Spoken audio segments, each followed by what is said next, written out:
Welcome to SNL 24. Currently, we are at the Results Operating Center in Midrand, where we are currently observing and also following on the voters' results. With me, we have Pastor Bert Pretorius from the Mahlasedi Foundation. Mr. Bert has been with the IEC since the special voting. So can you just give us a brief background of what you have seen since the results have begun?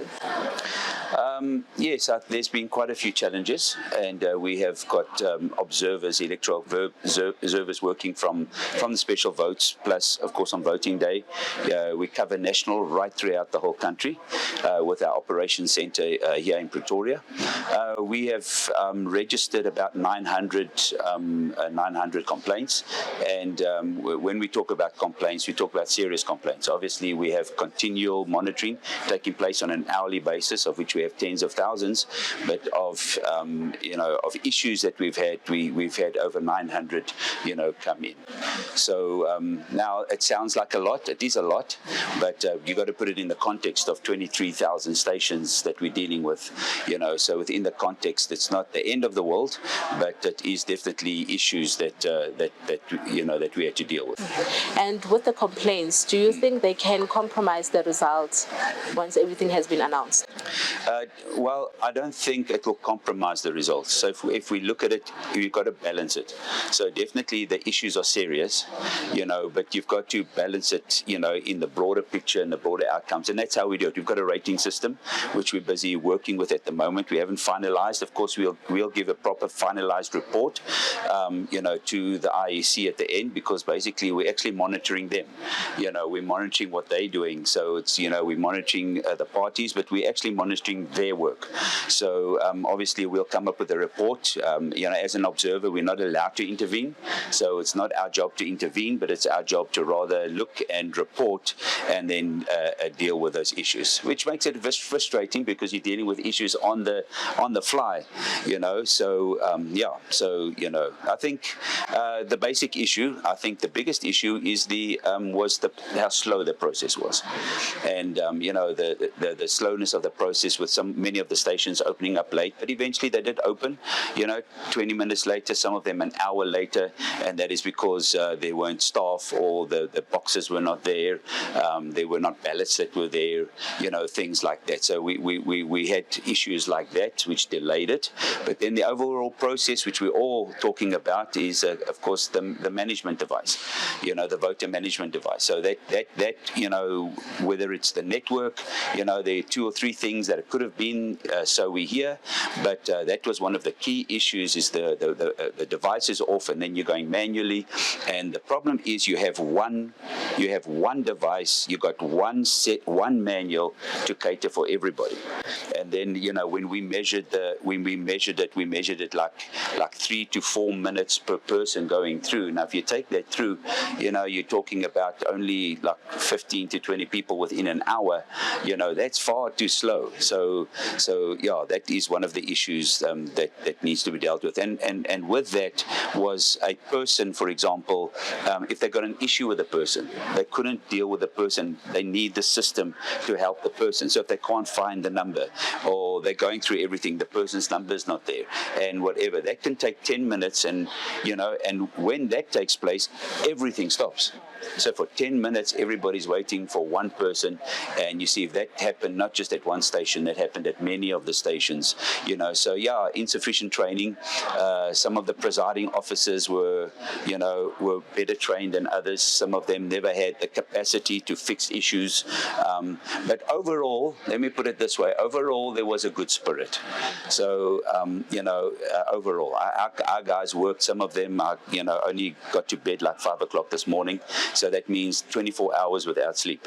We're busy since the previous morning at 5 o'clock. So that's those are big issues. I think we can attribute that to the 26 million people coming to vote, and also the 30 extra political parties that came to board. Yes. With an extra ballot paper. Yes. That's adding to the problems. So we've seen from other political parties such as MK, it seems like since Monday they have taken the front to be the one investigating some compromised ballot papers. Has that also affected your work as you guys were working on the ground in terms of the social media, sharing videos of ballot papers being tampered with, allegedly being tampered with? Yeah, I think that's where the issue comes, and this is in anything and any situation with all we experience is trying to sift the fake news from the reality of it. So obviously we work very hard with facts. So we can't work on rumors. So and with we've got an IT management system from around the country. So we get videos and photos and pictures. We've got everything. There's photos taken, so we can see everything. So we've got to be very careful when there's allegations made. There's got to be proof, there's got to be facts, and then that has to be investigated. Anything that's untoward with us, we report it. Look, anything criminal has to be reported.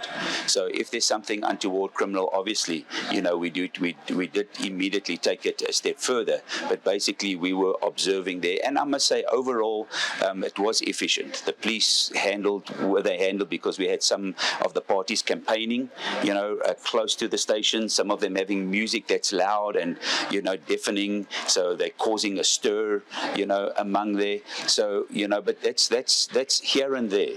So here and there we had those issues. We had some of the agents wearing, the party regalia, where they're not allowed to, if they're an agent that's stationed inside, some of them had T-shirts, some of them were handing out T-shirts, so me, myself, I went to about 25 stations yesterday, personally, and then you come there and you see some of the T-shirts disappear very quickly, when we get there. But that's isolated incidences. Okay. Lastly, can you say without a shadow of a doubt that once the results have been released, there won't be any doubt on them? They will definitely 100% be proven fair? From our side, with the observation that we've done with as one of the largest observation organizations in the country, we're leading towards fair. So of course we are investigating some of it, because what we do is we check, we interview. Once again, we've got to get to facts. We can't have hearsay. So to us, facts is critical, and where it's dubious, we don't. So when we're talking about 900 complaints, we're talking about facts. We're not talking about dubious, we're not sure it's possible, So we're leaning towards that. We are leaning to a fair election. So far, what we've seen, it's been good.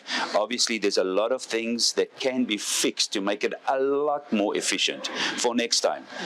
So definitely we'll be compiling that report, making recommendations of what needs to happen, and where more money needs to be spent, and where more education training needs to take place, and more efficiency in certain areas.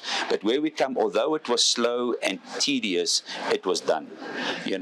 People were in the line for 8 hours, but some people can't go 8 hours. Some people are not going to do 8 hours. So in that sense, I'm sure we did lose people because of that. But I think overall, the people were resilient. They decided we're going to vote. And like you said, 52 parties just for national, that's a lot, But anyway, so from our side, we so far, with what we've received, we don't see anything that we can say, this is going to compromise the results of the nation. Thank you for your time, sir. Thank you. That's it for us. Follow us on SNL and Daily Sun as we continue to give you more on the elections.